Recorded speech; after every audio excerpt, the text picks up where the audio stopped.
And మనకేమన్నా blood వర్క్లో కానీ లేకపోతే మామూలుగా ఏమన్నా మార్కర్స్ ఉంటాయా సార్? ఫర్ ఎగ్జాంపుల్ ఈ particular you know antibodies what ever ఇది బాగా పెరిగాయి, లేదు వాళ్ళకి వెయిట్ లాస్ అయింది అని చెప్పే కొట్టొచ్చే లక్షణాలు ఏంటి sir, which is common to most cancers? అంటే లక్షణాలు వేరు, బ్లడ్ వర్క్ ఇస్ డిఫరెంట్ అలా చెప్పాలంటే.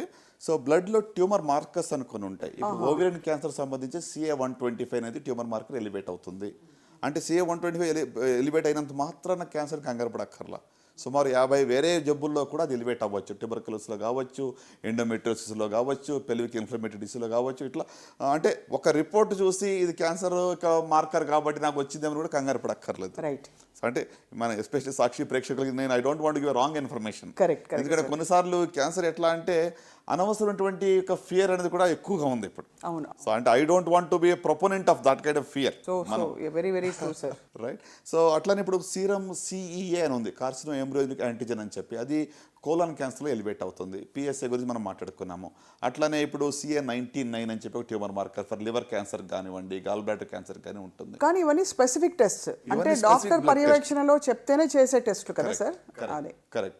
అందరికీ ఒక బ్లడ్ టెస్ట్ చేసి ఏ క్యాన్సర్లు ఉన్నాయని బ్లడ్ టెస్ట్ తెలుసుకుంటాము అనేది అయితే లేదు, ఇంతవరకు లేదు. మీరు లక్షణాల గురించి అడిగారు కాబట్టి, సో క్యాన్సర్ లక్షణాలు గురించి సింపుల్గా చెప్పాలంటే caution is a simple mnemonic. C అంటే changes in bowel and bladder habits, అంటే మలమూత్ర విసర్జనలో ఇటీవల మార్పులు వచ్చాయి. నేను చెప్పే సిమ్టమ్స్ ఏవి కూడా 3-4 వారాల కన్నా ఎక్కువ ఉంటేనే కంగారు పడాలి. ఒకసారి విరోచనలో ఇవ్వగానే నాకు ఏదో క్యాన్సర్ ఉందేమో, లూజ్ మోషన్స్ అని అనుకోవద్దు. సో మలమూత్ర విసర్జన మార్పులు అంటే ఎక్సెసివ్ కాన్స్టిపేషన్, మోషన్ అవ్వటం లేదు, లేక మోషన్లో బ్లడ్ పడుతుంది, మోషన్లో చీమ్ పడుతుంది, లేకుంటే నాకు తినబుద్ధి కావటం లేదు. So blood in the stool కానివ్వండి, బ్లడ్ ఇన్ ద యూరిన్లో కూడా బ్లడ్ పడినట్లయితే స్టోన్ వల్ల కూడా పడవచ్చు, బ్లాడర్ ఇన్ఫెక్షన్లో కూడా పడవచ్చు, ట్యూమర్లో కూడా బ్లడ్ పడవచ్చు. కరెక్ట్. సో కనుక anything which is there for 3 to 4 weeks మలమూత్ర విసర్జనలో ఇటీవల మార్పులు వచ్చాయి అంటే అది ఒక లక్షణంగా భావించవచ్చు. అది okay. Then a sore which does not heal, అంటే మానని పుండు. శరీరంలో ఏ భాగంలో అయినా కూడా మానని పుండు ఉంటే నిర్లక్ష్యం చేయకూడదు. నొప్పి లేకపోయినా పర్వాలేదు, మానని పుండు ఉంటే వెంటనే డాక్టర్ని సంప్రదించాలి. దాన్ని రాచపుండని ఊరికే అనలేదు. అంటే మానని పుండు ఎందుకంటే, ఫర్ ఎగ్జాంపుల్ మీరు టంగ్ బైట్ అయిందని నాలుగు ఖర్చుకుంటే చిన్న పుండు అవుతుంది, వారం 10 రోజుల పుండు మానిపోతుంది. అవును. సో మీకు 2-3 weeks అయింది, పుండు అలాగే ఉంది అంటే మాత్రం నిర్లక్ష్యం చేయవద్దు. Right. So that is number 2. Right.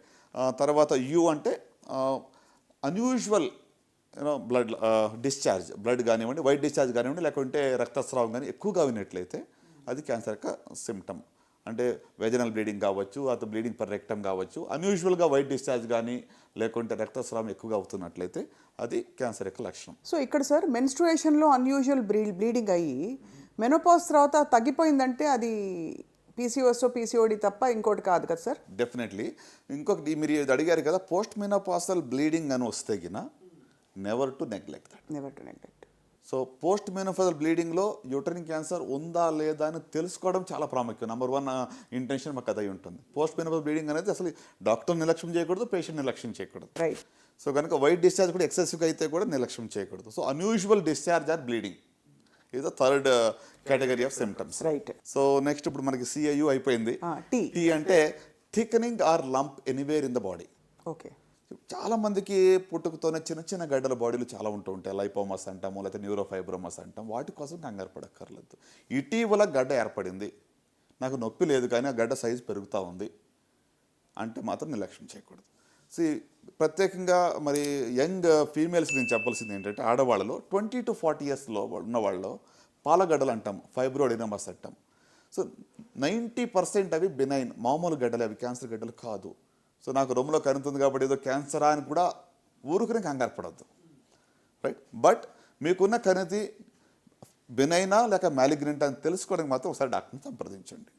So ఇటీవల కణితి రొమ్ములో కానీ శరీరం ఏ భాగంలో అయినా కూడా కొత్తగా కణితి ఏర్పడి అది సైజు పెరుగుతూ ఉంది, నొప్పి లేకుండా ఉన్నా పర్వాలేదు, దాన్ని మాత్రం నిర్లక్ష్యం చేయకూడదు.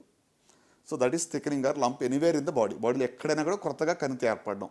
రైట్. సో నెక్స్ట్ ఐ అంటే indigestion or difficulty in swallowing, అంటే అజీర్తి అవుతా ఉంది, మృంగలేకపోతున్నాము, నీళ్లు లేకపోతే గుట్టక వెళ్ళటం లేదు. అంటే లిక్విడ్స్, ద్రవ పదార్థాలు ఈజీగా తీసుకోగలుగుతున్నాం కానీ చపాతీలు కానీ లేకుంటే హార్డ్ ఫుడ్ నేను తీసుకోలేకపోతున్నాను, మింగలేకపోతున్నాను అంటే దట్ ఈస్ ఒక లక్షణంగా మనం భావించవచ్చు. ఫుడ్ పైప్ క్యాన్సర్కి లక్షణం అయి ఉండొచ్చు. సో ఆ గుటక వేయాలని నీళ్లు లేకుండా లోపలికి వెళ్ళట్లేదు, నేరోయింగ్ అయిపోయింది, ఈజీగా వెళ్ళటం లేదు. సో అది ఒకటి. ఇండైజెషన్ ఆర్ డిఫికల్టీ ఇన్ స్వాలింగ్, మింగడానికి ఇబ్బందిగా ఉంటాం. ఓ అంటే obvious change in the birth mole, పుట్టు మచ్చలు చాలా మందికి ఉంటాయి. ఇటీవల ఆ యొక్క పుట్టు మచ్చలో మార్పు వచ్చింది, సైజ్ పెరుగుతూ ఉంది, ఇచ్చింగ్ అవుతూ ఉంది, బాగా దురద వస్తుంది, లేక బ్లీడింగ్ అవుతుంది అంటే మాత్రం వెంటనే డాక్టర్ సంప్రదించాలి. పుట్టు మచ్చలో మార్పులు ఇటీవల వస్తాయి, రైట్. ఇంకా లాస్ట్కి వచ్చేటప్పటికి ఎన్ అంటే నాగింగ్ కాఫ్, అంటే ఒక రకంగా చెప్పాలంటే మానని దగ్గు.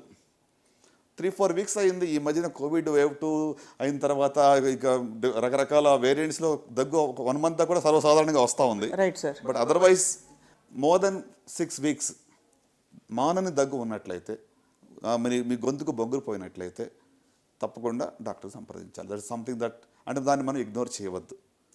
ఓకే, ఇది కాషన్. అద్భుతం సార్. అంటే ఒక్కొక్క పదానికి గుర్తుపెట్టుకునే విధంగా మీరు చెప్పిన రీతి నిజంగా చాలామందికి ఐ థింక్ అర్థమవుతుంది సార్.